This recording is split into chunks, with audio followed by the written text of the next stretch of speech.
ये वस्तु का स्वरूप है ना, ये जो अपन को मिला है। और वास्तव में यदि स्वर्ग है होता है, नरक होता है, मोक्ष होता है, समझ में आया कि नहीं आया? और त्रेंच गति होती है, निगूत होता है। अगर रियल है, ये परम सत्य है। चूंकि ये बात मैं डाउटफुल इसलिए कह रहा हूं कि तुम इस तरीके से डाउट में हो। मैं तो कह रहा हूं कि परम सत्य है, लेकिन मैं तुमसे कहता हूं कि मान के चलो 50-50 तुम्हारी भाषा में हिसाब है कि नहीं पता नहीं, ठीक है, उदाहरण के लिए। और तुम यहाँ बहुत पैसा कमाने में लगे रहे, मान आदि का पोषण करने में लगे रहे, रात दिन महल बनाने में लगे रहे, संपत्ति जोड़ने में लगे रहे, तो अभी स्वर्ग नरक है कि वो नहीं, अभी इसको तो तुम छोड़ दो। लेकिन ये तो तुम्हारे प्रत्यक्ष परम सत्य है कि चाहे मैं हवेली बना लूं, चाहे मैं मकान बना लूं, चाहे मैं कितनी बड़ा सेठ बन जाऊं, चाहे मैं कितनी बड़ा पंडित बन जाऊं, 100% मृत्यु निश्चित है। ये तो परम सत्य है ना, इसको तो नहीं टाला जा सकता, इसमें तो कोई संशय नहीं। हाँ सर, बिल्कुल संशय नहीं। फिर इसमें भी कोई संशय नहीं होना चाहिए कि जब मृत्यु एकदम परम सत्य है, जब छोड़ के जाना ही है, तो ये शरणभूत चीजें नहीं है, मैं इनके आश्रय से सदा काल नहीं रह सकता। ये बात परम सत्य है। देखो और सुनो, अभी मैं जब घर से आ रहा था तब कोमल को समझा रहा था कि विचार करो, ये जो शरीर की संरचना है, अगर अपन इस दिमाग के बारे में बात करें तो वैज्ञानिक कहते इतने ज़्यादा तंतु इसके अंदर, इतनी ज़्यादा नसों का जाल बना हुआ है, और वो कहते सब नसें अपना काम व्यवस्थित कर रही हैं। अगर उसमें से एक नस डिस्टर्ब हुई तो तुम पागल खाने पहुंच जाओ, और अगर एक नस फट गई तो तुम फट जाओगे। और कितनी नसें हैं इसमें? सोचो बात, ये पेट है, ये तुम्हारा हार्ट है, तुम्हारी ये किडनियां हैं, ये सब सुचारू रूप से काम कर रही हैं, और इनमें से एक का बल्ब गोल हुआ, दी एंड। ये परम सत्य है ना इस शरीर की, चाहे वो हमारी हो चाहे अंबानी की हो, किसी की हो, यही है ना, यह सभी परम सत्य है। अब दूसरी बात, ये भी परम सत्य है जो हमारे अनुभव से रोज गुजरता है कि हम कुछ भी पालें, कुछ भी हमारे मन का हो जाए, हमारी तृप्ति फिर भी नहीं होती। नहीं समझ में आया? पहले हम मंदिर में 2 रुपए दान देने लायक नहीं थे, और आज हम लाख रुपए दान देने लायक हैं, तो भी हमारी तृप्ति नहीं हुई। पहले हमारे पास रहने के लिए 50 गज का मकान नहीं था, आज हमारे पास 250 गज की हवेली है, तो भी हमें तृप्ति नहीं हुई।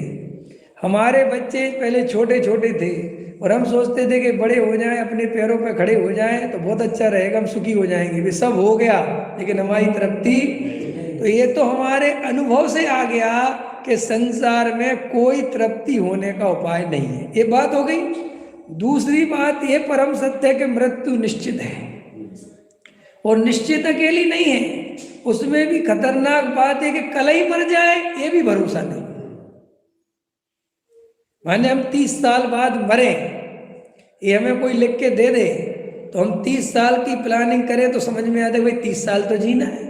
अब भाई प्लानिंग का तो अर्थ है कि हम आज ही घर बनवाएं और आज ही हार्ट फेल हो जाए, बात खत्म हो जाए। वस्तु स्वरूप तो यही है ना, क्षणिकता तो यही क्या सभी। और ये बात के लिए कोई धर्म की जरूरत है?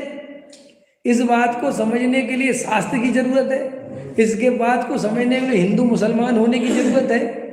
इस बात के लिए कोई तुम्हें राजनेता अभिनेता होने के? सब ये बात तो सर्वमान्य है। माने ये बात मैं हिंदुओं के बीच में बैठ के कह सकता हूँ कि नहीं, ये बात मैं मुसलमानों से कह सकता हूँ कि नहीं, ये बात मैं अमेरिका वालों से कह सकता हूँ कि साहब आप किसी से कह सकते हैं, क्योंकि परम सत्य है। अब बढ़ाओ, अब सुनो, ये परम सत्य है।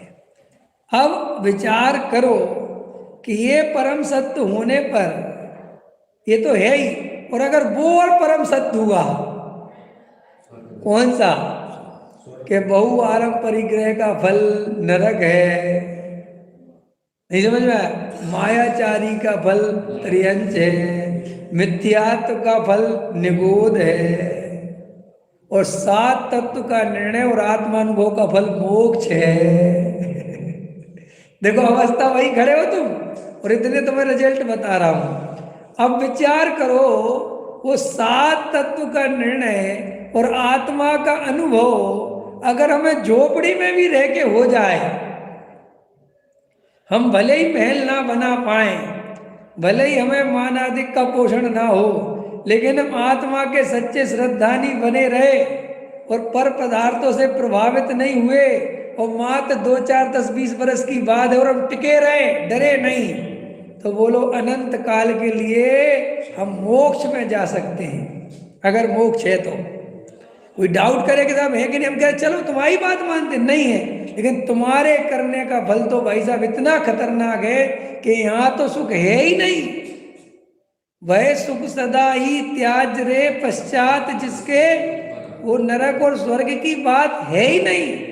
यहाँ के जो भी विषय भोग है उनकी दशा तो ऐसी है कि भोगते भोगते पछतावा होता है, भोगने के बाद तो पछतावा है ही, और सुनोगे जब तृप्ति है नहीं। और मजेदार बात है, अगर हम यहाँ महल मकान इनमें लगे रहे और हकीकत में ये भव, अगर ये जिनेंद्र देव की बातें, ये जिनवाणी की बातें अगर ये परम सत्य हुई और मर के नरक निगोद में चले गए तो कितने घाटे का सौदा हो जाएगा।